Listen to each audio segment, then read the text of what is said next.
প্রিয় দর্শক, আসলাম ময়মনসিংহ জংশনে ঈদুল ফিতরে 8 দিন ছুটির পর ঢাকামুখী যেই যাত্রীগুলো দেখানোর জন্য যে ঈদুল ফিতরের 8 দিন ছুটির পর যে সমাগম চলে, অন্যান্য বছর থেকে এই বছরের যাত্রী খুব কম। জংশনের যাত্রী খুব কম, ভিড় খুব কম, আরামায়েশে যেতে পারছে মানুষ। যার যার জব যেখানে সেখানে পৌঁছে যাচ্ছে মানুষ।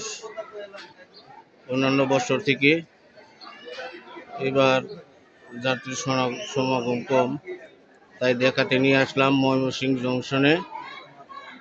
আসলাম শ্রীপুর গাজীপুর থেকে।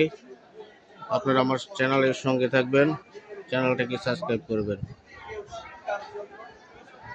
কৃষি সোনার বাংলাদেশ চ্যানেলটাকে সাবস্ক্রাইব করবেন, আমার চ্যানেলের সঙ্গে থাকবেন। আপনাদেরকে গাজীপুর থেকে আসলাম ময়মনসিংহ জংশনে। কতটা ভিড় হয়, কতটা মানুষের সমাগম হয় সেই দৃশ্য দেখানোর জন্য। আর অন্যান্য বছর থেকে এবছরের তুলনায় ভিড় কম। এটা হলো ময়মনসিংহ জংশন। সকলে আমার চ্যানেলের সঙ্গে থাকবেন, চ্যানেলটাকে সাবস্ক্রাইব করবেন। সেই পর্যন্ত ভালো থাকবেন, সুস্থ থাকবেন। আমি আপনাদেরকে আবারও নিয়ে যাব আরেকটি জংশনে, অন্য কোনো একটি ভিডিওতে। সেই পর্যন্ত আমার চ্যানেলের সঙ্গে থাকবেন, সুস্থ থাকবেন, ভালো থাকবেন। আল্লাহ হাফিজ।